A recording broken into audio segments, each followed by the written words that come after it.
Alright, so what is this one called? The Great Silence. I'm assuming this is about aliens.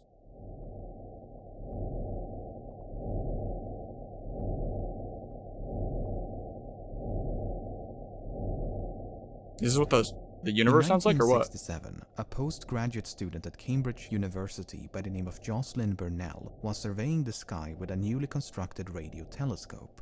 After a few weeks, she discovered something odd. The telescope had picked up a radio signal that seemed to be pulsating. The pulses had an interval of exactly 1.33 seconds and were initially thought to be nothing more than man-made interference. What? However, it soon became clear the signal did in fact emanate from deep space, and the unwavering precision of the pulses was unlike anything seen before. Damn. Many questioned whether it was a naturally occurring phenomenon or a transmission from another civilization. Ooh, what if it was like a radio signal, like an alien radio signal? Yo, that'd be crazy. The radio source was even named LGM-1, an acronym for Little Green Men, and Burnell herself could not help but wonder if she'd actually discovered the first sign of life beyond the Earth. Oh shit! That's crazy! What the fuck? The Great Silence. Hey, that's true though, bro. Hey, that's true. Okay, listen. We were talking about aliens yesterday, right? But listen. This is how it goes. Guys. The universe is infinite, right? Or so it seems. The universe is infinite, right? So, like, where is everybody? Are we the best we got? I don't know. I would have to say no. Nikocado Avocado is the best we've got? That's the best the universe can come up with? Nikocado Avocado? Really? That guy? Yeah, I don't think so. So where's everybody at? Huh? Maybe they just don't want to talk to us. Maybe they think we're like fucking monkeys or something like that. I don't know. We'll see. Fuck, I keep doing that. As you might expect, it didn't take long for natural explanations to emerge, and we now know these pulsating signals to be produced by rapidly rotating neutron stars, known as pulsars, that emit beams of radiation akin to the beams of light emitted by a lighthouse. If nothing else, it made for a neat album cover. That's pretty cool. Wait, so it was fake. Well, hold on. Wait, did he just say it was fake? These pulsating signals to be produced by rapidly rotating neutron stars. As pulsars. There's a pulsar. That just killed my whole vibe. I thought that was like a real. I thought that was real shit, you know? Akin to the beams of light emitted by a lighthouse. If nothing else, it made for a neat album cover. Ever since, an international effort known as the Search for Extraterrestrial Intelligence has actively been listening for artificial transmissions. Love you, bro. Big fan. Help me through hard times. Hey, bro. Hey, that's all that matters. Thank you so much. That actually means a lot, bro. Thank you. But so far, we appear to be the only ones broadcasting into the void. Humanity has been leaking radio signals into space for the better part of a century, so any eavesdropping aliens within about 100 light years could potentially be alerted to our presence. Beyond this invisible radio bubble enveloping some 15,000 stars, the Earth is just another silent.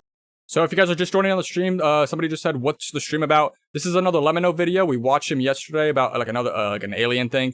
This is basically called The Great Silence. It's more about, I guess we can read the description if there is one. There's no description. So basically it's just talking about like why, if there is aliens, why is everybody so quiet? You know what I'm saying? That's basically what it's about. Spec. Not only that, but as technology improves, this radio leakage is dramatically reduced. Before long, Earth may return to a state of radio silence. If most civilizations improve and eventually outgrow radio technology at a similar pace, the radio signature of any one civilization may only be detectable for a very brief period of time. Furthermore, this radio leakage is extremely faint and only grows more and more diffused as it expands. So I guess, okay, so I actually have like a theory on why maybe we haven't really seen aliens yet. Maybe it's because, okay, so think about it like this, guys. Think about it like this. So we all know, like, scientists and shit, like, they're sending, like, radio signals out into space. So then possibly one day, when we're sending, like, satellites and all this shit, we're sending all this shit out into space, right? All these, like, radio signals and all these signals, right? But the reason maybe that the aliens can't pick them up is because the best way I can put it is if, for example, like, we're not using telegraphs anymore, right? We're using iPhones. We're using phones, bro. You know, we don't use telegraphs anymore. So basically, to the aliens, we're still using telegraphs. We can't even, like, send messages to each other yet.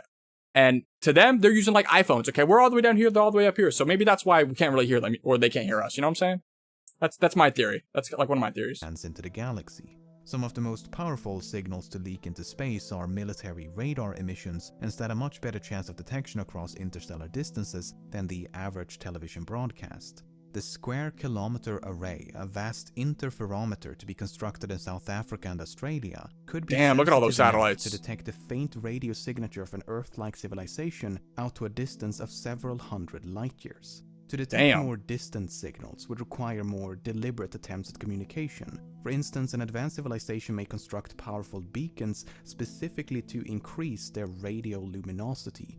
These beacons They just have better tech that we don't have yet? Yeah, I agree with that. I agree with that. They just can't read our tech because it's so old, you know what I'm saying? Would be rather expensive to maintain, as they would consume vast amounts of energy for extended periods of time. Hold on, guys. Hold on. My food's here. I'll be back. Hold on, guys. Alright, we back, chat. We back.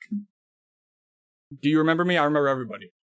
I remember all 70, almost 80,000 of you guys now. Come on. Alright, here we go, boys. The Great Silence. Why there's no alien contact. Alternative would be a focused beam of radiation as opposed to an omnidirectional broadcast. In 1974, the Arecibo Observatory in Puerto Rico famously beamed an interstellar message towards a globular cluster some 25,000 light-years distant. The message took less than 3 minutes to transmit, so any prospecting aliens in the path of that signal would have less than 3 minutes to detect it, and they will never get a second chance. Damn. On the receiving end of such an interstellar message when in 1977, a momentary burst of energy swept across the planet. Repeated attempts at redetection notwithstanding, the famous WOW signal was never detected again, and its origin has never been conclusively ascertained. Damn. I don't know if you guys know about the WOW signal, but basically a long time ago, there was a signal that was so big, it seemed like it was like an alien, some sort of like alien signal. I don't know. I don't know the full story. I think there's another video. We might watch that video after this one. Unless you guys want to suggest some videos, start suggesting videos after this one. We can start watching some videos. It was of artificial origin. A reply was beamed in the general direction whence it came in 2012.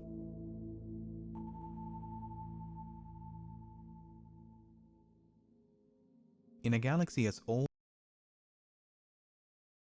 Wait, what? Jojo. How the fuck do you know that? Jojo, you gotta explain yourself, bruh. You said the next video he's posting is I Became Wolverine. How the fuck do you know that? Do I believe in aliens? I do believe in aliens. Jojo, how the fuck do you know that? I don't know how you know that. Is the video up? Did I accidentally post the video? Hold on. Oh, I know how you know. It's because of this. Okay, never mind. Okay. It's because of this. Okay, my bad. I know why you know. Okay, my bad. I thought you were like hacking my shit or something. Old and vast as the Milky Way, the probability of two civilizations stumbling upon one another by briefly screaming in random directions is not great. To increase our chances, we need to limit our selection of targets by searching for other technological and biological signatures. In 1995, the first extrasolar planet orbiting a sun-like star was discovered. We now know that the vast majority of the hundreds of billions of stars in the Milky Way galaxy are home to at least one planet. We also know that billions of those planets are of similar size to the Earth and orbit within the habitable zone of a star similar to the Sun. This means that liquid... So, I don't know if you guys know this, but there's like hella planets out there that are just like Earth. That are like in like, so basically Earth is like in what we call, like the scientists call like the habitable zone or something, or the Goldilocks zone, where it's just far enough away from the sun, where it gets enough heat where life could like exist and prosper and shit like that. And we obviously Earth is in a prosperous zone, and there's other planets, and we know there's other planets out there that are like that, but we don't know if there's life on those planets. I mean, I'm assuming there is, but not intelligent life. There's probably like fucking donkeys and shit, like dumb fucks. Obviously not a donkey, something that's different because it's a different planet. So yeah, you guys know what I'm saying. Liquid water could exist on the surface, which is an essential ingredient for life as we know it. Furthermore, billions of extrasolar moons may also be capable of supporting life.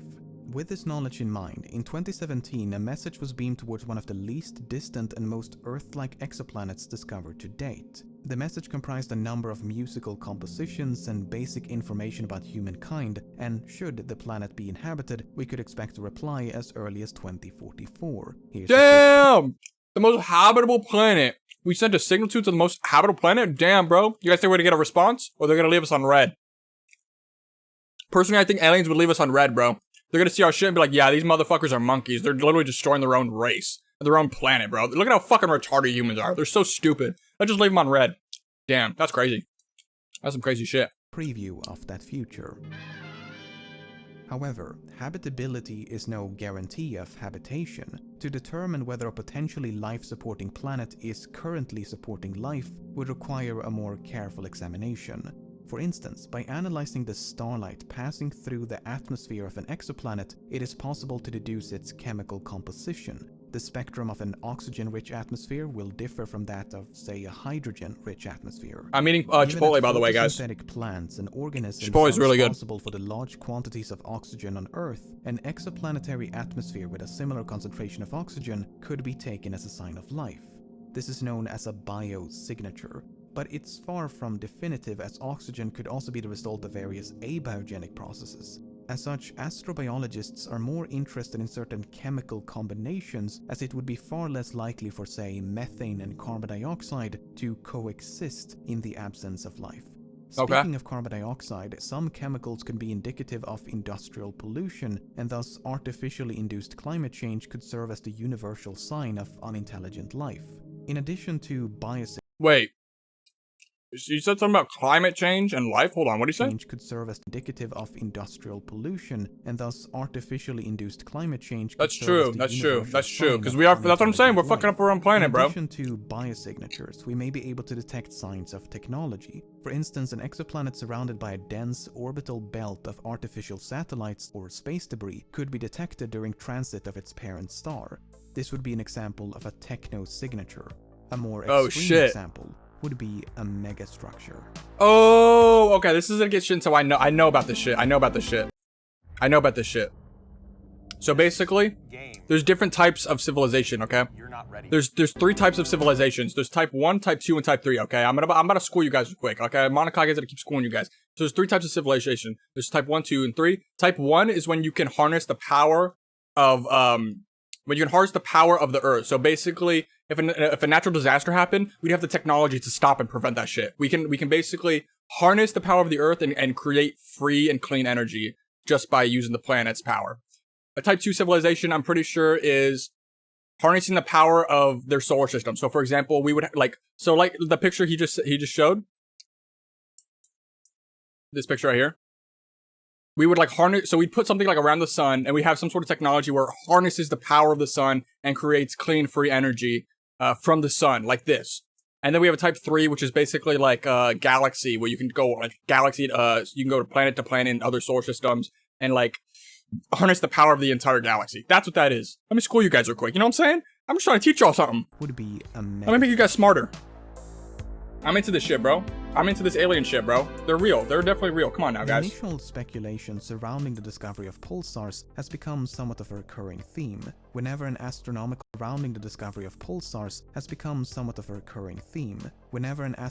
discovery initially defies explanation, vigorous speculation about aliens takes center. Oh, you guys are wondering what type we are? We're not type 1 yet. We're not type 1. We're like, I heard somebody say we're like 0.7 or 0.8 of a civilization. We're 0.8 or 0.7, something like that. We're pretty close to type 1, but we're not quite there yet. Stage.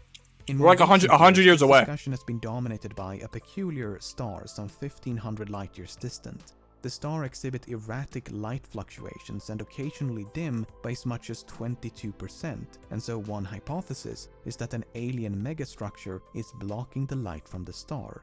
While evidence of astroengineering is still within the realm of possibility, the dimming is now thought to be caused by nothing more than dust. Damn. The existence of circumstellar megastructures was popularized by theoretical physicist Freeman Dyson back in 1960 as a potential means for advanced civilizations to harness the energy of their parent star, commonly known as the Dyson sphere or Dyson swarm. According to the Kardashev scale, a method of measuring a civilization's energy consumption proposed by astrophysicist Nikolai Kardashev in 1964, a Dyson sphere would be indicative of a Type 2 civilization. A Type 1 civilization could harness the energy of its home planet. Alright, yeah, he's about to get into this. I told you guys. What Monokage knows, bro. See, guys, when I say I solo... Sorry, I got hella food in my mouth. See, guys, when I say I solo, I fucking mean it, bro. I know my shit. Educate yourself. Educate yourself. I know my shit, my boy. When I say I solo, I mean it, guys. I mean it. Type 2 civilization could harness the energy of its parent star. Type 3 civilization could harness the total energy output of an entire galaxy. Thank you very much. What did I say? Surveys of What did I say? Stars I'm a fucking Einstein. Everybody spam dub in the chat. I deserve a dub after that one. Everybody spam dub in the chat. No reliable evidence of a Type 2 nor Type 3 civilization in the Milky Way galaxy so far. What about extragalactic life? After surveying 100,000 nearby galaxies for signs of a Type 3 super civilization, astronomers found no signs of a galactic empire. Damn.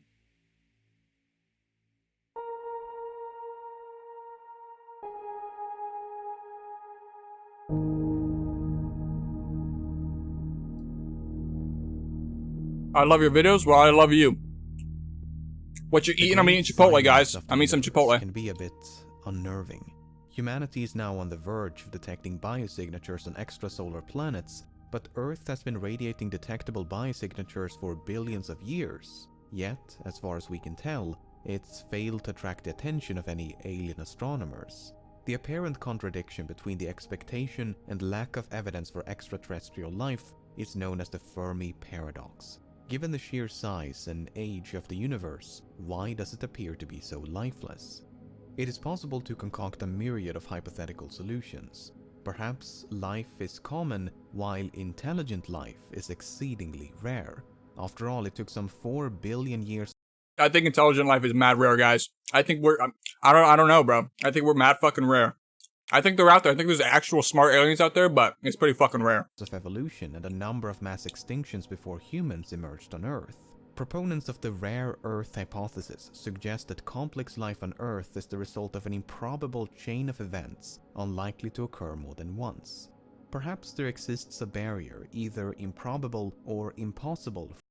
Great comment. Do I believe in God? I don't want to preach or anything, guys. I don't want you guys to believe in what I believe in. Everybody's entitled to their own shit. But I was raised to believe in like God and shit. I was raised to be a Catholic, but after growing up and shit like that, and honestly, I don't believe in that God. I believe there is a God. I'm sure there's something. Obviously, there's a creator to all this fucking madness, bro. And there's starting to be scientists have found signs that there could possibly be a multiverse out there, multiple universes, but the universe is infinite. So think about that. Think about we have our universe, which is infinite, and then we have an infinite number of multiverses that could be true. If that's the case, there's just no way this just happened, bro. There's somebody created this. Something created this. I don't know. Like, it might not even be a person. Like, God can be, like, just a thing, like an entity. Like, it doesn't have to be the God, like, Jesus, bro. Like, it could be something totally different. I do believe there is a God, but not a God. Not like a religious God.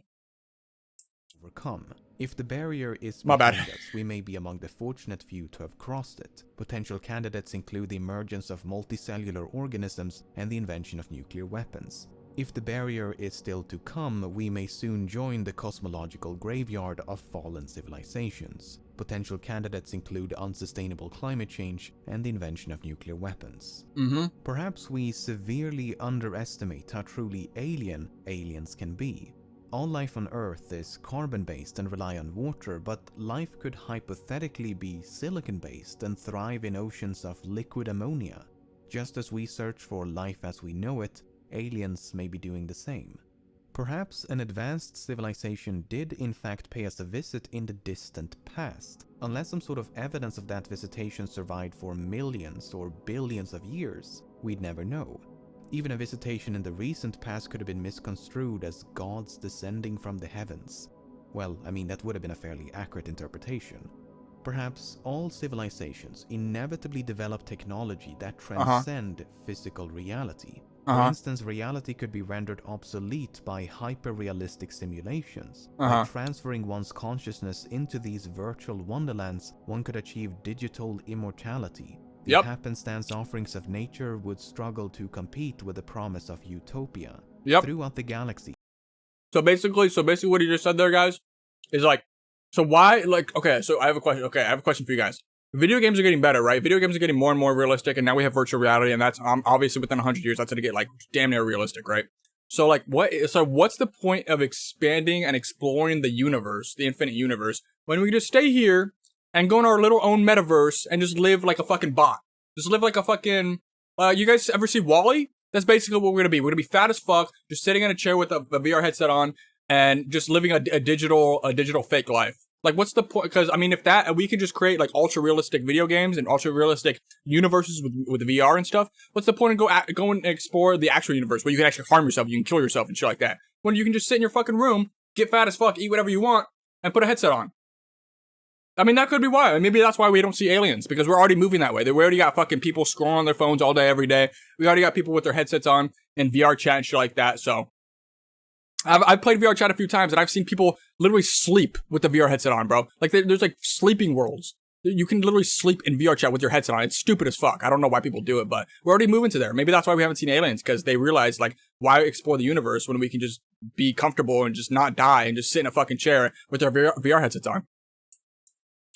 Hey, I'm speaking facts here, guys. Am I right? Pockets of advanced civilizations may occupy no more than a few star systems as they explore inner space in place of outer space. In his transcension hypothesis, futurist John Smart takes it a step further and supposes this introverted evolution will progressively miniaturize computers until they are so intensely compressed that they generate an environment analogous to black holes. These biological civilizations would thus transcend the space-time continuum and vanish from the visible universe. Hypothetically speaking. Apart from artificial transmissions and distant signs of astroengineering, there's also a far less remote form of technosignature. A house? What an ad, bro. What a place to put an ad. Well, definitely not. What a place to put an ad. This is a good video. You guys should subscribe to this guy. The Voyager spacecraft was launched in 1977, and as of the making of this video, it is the only probe to have reached interstellar space. It famously carries a golden record with information about mankind, but it will take another 40,000 years before the probe encounters another star. In an effort to more expeditiously explore the galaxy, an advanced civilization may launch sophisticated interstellar probes capable of self-replication. These probes would be intelligent enough to mine the available resources in any given planetary system to create copies of themselves. These copies would then travel to neighboring systems and create additional copies. If these probes could travel at just 10% the speed of light, a speed attainable by modern methods of propulsion, every corner of the galaxy could be exhaustively explored in just a few million years. A relatively short amount of time on cosmological timescales. Mankind is now fast approaching the technological sophistication to launch such a probe. This begs the question, why is the solar system so probeless? If human progress is any indication, the galaxy should be completely overrun by self-replicating automata, yet we see no evidence of that. Well, we can't do that yet. Hunt for alien artifacts has yet to locate any covert probes lurking in the solar system. What you're watching, so basically people that are just joining in, we're watching a video called The Great Silence by Lemino.